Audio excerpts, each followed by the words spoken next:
Baik, terima kasih pemirsa Sultan TV, Anda masih tetap bersama kami di Talk Show Bincang hari ini, di mana pada pagi hari ini kita masih berbincang-bincang bersama dengan Kang Aryo Pandasyaid selaku Ketua Umum HMI Cabang Serang dan juga Kang Muhammad Nur Latif selaku Ketua Umum DPC GMNI Serang tentang sikap mahasiswa terhadap dinamika bangsa. Karena sangat menarik jika berbicara mengenai dinamika bangsa yang saat ini lumayan cukup hangat gitu ya di beberapa waktu belakangan ini, dan bagaimana sebenarnya sikap mahasiswa terhadap dinamika-dinamika yang ada gitu ya, dan mungkin cukup terwakili di mana saat ini hari ini akan digelar aksi yang lumayan cukup besar juga di nasional, khususnya di Jakarta gitu ya, dan rencananya juga di Serang akan ada aksi juga ya.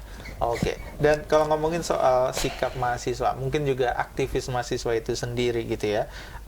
Kalau untuk kalian berdua ini menilai saat ini aktivis mahasiswa, apakah masih terasa kritisnya atau seperti apa nih? Kalau melihat banyaknya dinamika yang terjadi di bangsa kita, seperti apa? Mungkin dari Kang Ari.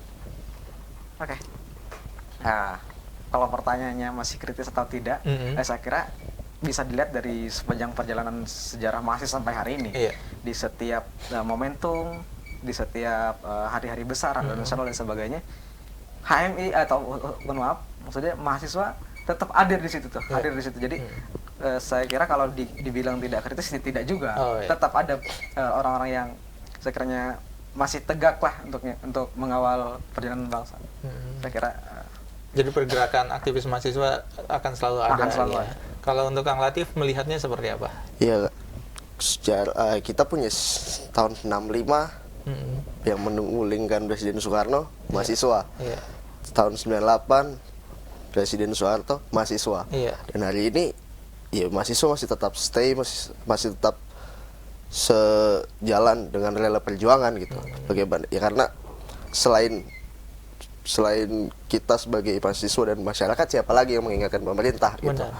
Karena memang kita menganut sistem demokrasi yang semua hak orang sebenarnya bisa berbicara, boleh dan dilindungi oleh undang-undang. Gitu. Kalau pertanyaan kritis atau tidak, ya benar. Ya di beberapa waktu kita sering berjalan bareng, gerakan masih terus dijaga gitu. Oke, jadi aksinya selalu ada dan ini pergerakan-pergerakannya juga akan selalu ada seiring dengan dinamika yang terjadi di bangsa Indonesia gitu ya. Nah, kalau untuk melihat cara-cara pergerakan dari mahasiswa, khususnya aktivis mahasiswa saat ini, apakah masih efektif ibaratnya menggelar aksi turun ke jalan gitu? Nah, kalau untuk teman-teman seperti apa? Sebenarnya kalau masalah efektif atau tidak, semua cara bisa dilakukan. Untuk turun ke jalan, banyak mungkin itu terlalu kolot, tapi bagi saya enggak juga. Ketika dalam tanda kutip pemerintah ya dablak, ya gimana lagi. Cuman harus diimbangi juga dengan campaign media. Sekarang kita udah punya digital yang begitu gila, digital sekarang gila. Ya itu harus ada penyeimbang sebenarnya gitu. Kalau dari Kang Ari melihatnya seperti apa nih? Melihat mahasiswa ya? Tadi gimana, Bang? Jadi apakah mungkin aksi dengan turun ke jalan ini sebenarnya masih cukup efektif, atau mungkin sebenarnya udah mulai banyak juga gitu cara-cara lain atau mungkin aksi-aksi lain yang dilakukan oleh aktivis mahasiswa? Saya kira itu satu dan lain hal. Satu dan lain hal. Artinya untuk mencapai kesepakatan bersama yang dituju, ya aksi adalah bagian daripada alternatif untuk menuju itu. Kemudian ada diskusi, ada ya dengan media dan sebagainya. Saya kira itu adalah bagian daripada instrumen untuk mencapai tujuan. Saya kira itu. Dan kalau untuk diskusi-diskusi ini sebenarnya lumayan cukup efektifkah ketika membahas sebuah permasalahan bangsa, seperti apa ini? Efektif sekali, maksudnya karena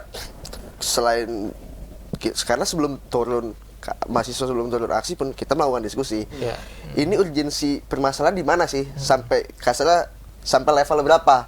Kalau misalkan saja sebatas cuman 50%, ya kita mungkin bisa campaign media atau campaign saja. Cuman kalau udah sampai dalam tanda kutip akut, ya mau tidak mau gitu tuh. Kayak yang terjadi hari ini kan, ya ternyata begitu banyak. Ya tadi permasalahan BBM dan PPN itu yang menyengsarakan rakyat. Gitu. Kalau dari Kang Ari seperti apa?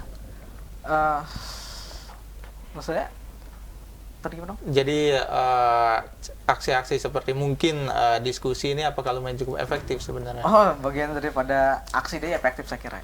Efektif. Benar kata di ketua bahwa sebelum aksi ini kan kita tetap harus menempuh proses tackle, proses kajian isu, kemudian untuk mencapai satu kesepakatan isu apa saja yang diangkat. Itu kan lahir daripada diskusi-diskusi. Iya. Kira itu. Nah, kalau untuk perkembangannya sekarang ini kan digital lumayan cukup menjadi sorotan gitu. Kalau kalian sendiri apakah melakukan campaign-campaign juga secara digital lewat media sosial gitu? Kalau game ini sendiri itu ya kita sering, maksudnya dalam beberapa momentum campaign media menjadi sebuah satu rangkaian. Oke. Tapi bukan berarti itu dong yang kita tempuh, tapi itu jadi rangkaian kita sebelum turun aksi atau melakukan berbagai lain hal, itu jadi rangkaian di campaign media itu. Jadi termasuk juga gitu ya. Nah, kalau dari Kang Ari seperti apa? Apakah memanfaatkan juga? Sama lah, kita open minded ya dengan media. Bagaimanapun yang bisa menggiring opini ataupun isu hari ini kan bahkan bisa dipelintasi oleh media saya kira. Iya, benar-benar. Dan saya kira sangat penting instrumen tersebut karena salah satu akses untuk menyebarluaskan ya selalunya adalah media, Pak. Oke, dan memang untuk saat ini melihat mahasiswa juga sangat dekat dengan dunia digital gitu, benar-benar sangat memanfaatkan sekali gitu ya. Karena ya masa di dunia digital ini sangat besar gitu, bahkan jumlahnya lebih besar daripada populasi Indonesia itu sendiri gitu ya. Dan ini lumayan cukup menarik. Dan kalau untuk kita balik lagi membahas soal aksi hari ini 11 April 2022 untuk melihat tuntutan-tuntutannya, mungkin bisa sedikit di-recap nih. Sebenarnya tuntutan apa saja sih yang mungkin akan dibawa gitu di aksi 11 April ini? Sebenarnya kalau untuk 11 April ya tadi tentang PPN, tentang BBM, terus tentang bahan pangan, ya selebihnya kita hanya fokus di situ ya. Kalau kita di daerah fokus di situ, tidak pernah bahkan memfilter ya, men-screening isu-isu yang sifatnya politis gitu, karena kita sepakat bahwa ini kita bergerak atas nama moral, atas nama kesadaran bahwa kita sedang disengsarakan oleh sebuah sistem gitu. Oke. Dan kalau saya sendiri sih melihat ada dua hal ya, ada populis dan elitis. Karena memang HMI dan GMI dan teman-teman yang lain juga sudah tergabung dalam Cipayung Plus, dan kita juga sudah melaksanakan kajian secara sama dan isu yang diangkat sama. Saya kira gerakan ini masih sama. Oke. Nah, ini kan kita membahas tentang ekonomi dan kemudian kesejahteraan sosial. Saya kira di situ. Oke. Nah, ini kan teman-teman dari Cipayung Plus ini kan sempat bertemu juga dengan Presiden Joko Widodo. Ini apakah sedikit menumpulkan aksi gitu setelah bertemu dengan Presiden Jokowi, atau seperti apa? Ini kan banyak masyarakat yang menilai seperti itu. Saya kira itu kan tinggal sikap. Tadi itu kita mau angkat isu elitis atau populis gitu. Hari ini yang terjadi di masyarakat adalah kebutuhan suara-suara masyarakat yang harus kita akomodir. Adapun sikap PB dan sebagainya, saya kira itu memang sikap PB, tetapi beda halnya dengan daerah. Saya kira untuk kondisi objektif daerah ya kami yang tahu di sini gitu. Dan untuk hari ini akan menggelar aksi apa saja? Kalau kita di daerah sebenarnya kawan-kawan semalam sudah sepakat bahwa kita hari ini akan dialog. Dalam diskusi publik, menyatukan framing kembali untuk mengerahkan kekuatan atau pola pemikiran yang lebih besar. Oke. Nah, ini yang akan tergabung siapa saja nih yang akan bergabung dalam diskusi ini? Kalau yang tergabung ada GMNI, HMI, kawan-kawan Hamas, dan beberapa organisasi di Serang lah. Ini akan digelar kapan? Siang. Siang ini juga gitu ya. Dan sebenarnya harapannya dari diskusi ini apa yang ingin dicapai sebenarnya?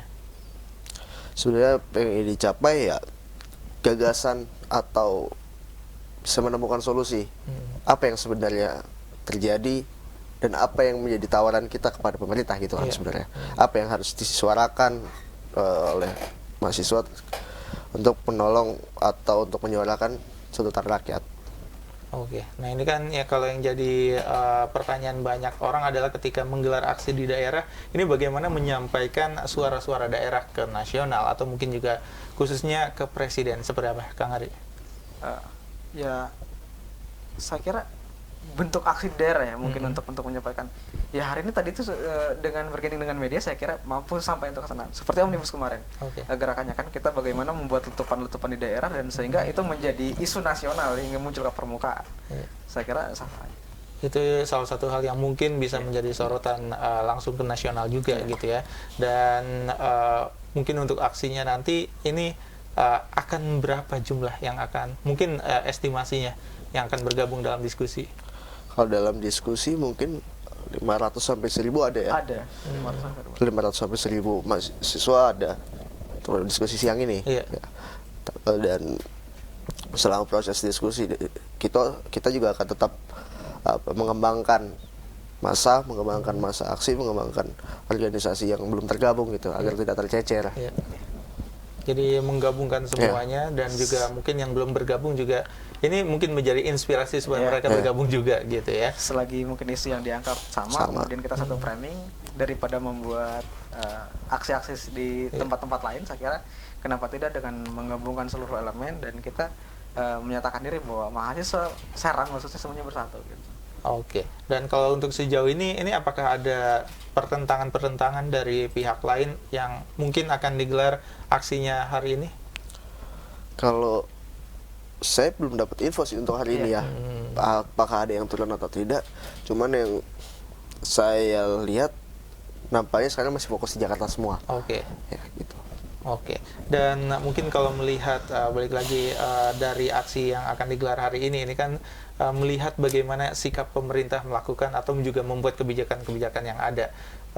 Mungkin di tahun 2022 ini sudah banyak juga beberapa kebijakan yang dikeluarkan oleh pemerintah. Kalau untuk kalian sendiri melihat ini seperti apa kebijakan-kebijakan yang dikeluarkan? Apakah memang mayoritas ini agak kurang bisa diterima masyarakat atau seperti apa ini? Dari Kang Ari? Saya kira pada saat momentum pemerintah untuk mengeluarkan keputusan itu memang jelas tentu menggunakan kajian-kajian terlebih dahulu. Cuman pada prosesnya tadi itu apakah persoalan ini merugikan atau menguntungkan itu yang kadang-kadang menyelimpang saya kira. Harus dilihat secara banyak sisi saya kira yang harus dilakukan pemerintah, mana yang tersentuh dan mana yang tidak, mana yang kemudian menjadi korban, mana yang tidak gitu. Kadang-kadang ada keputusan yang justru yang susah semakin susah gitu. Makanya kita sebagai elemen yang intermediary actor, sebagai jalan tengah saya kira ya fungsi kita untuk mengawal kebijakan-kebijakan pemerintah saya kira itu. Oke, kalau dari Kang Latif? Yang menarik gini, sebenarnya segala kepentingan politik akan berdampak kepada ekonomi. Begitupun sebaliknya gitu. Tinggal kita lihat orientasi politik pemerintah apakah untuk rakyat atau untuk orang lain. Itu aja sebenarnya. Jadi kalau untuk saat ini dugaannya seperti apa? Kalau dugaannya sebenarnya ini masih tentang kepentingan orang lain ya.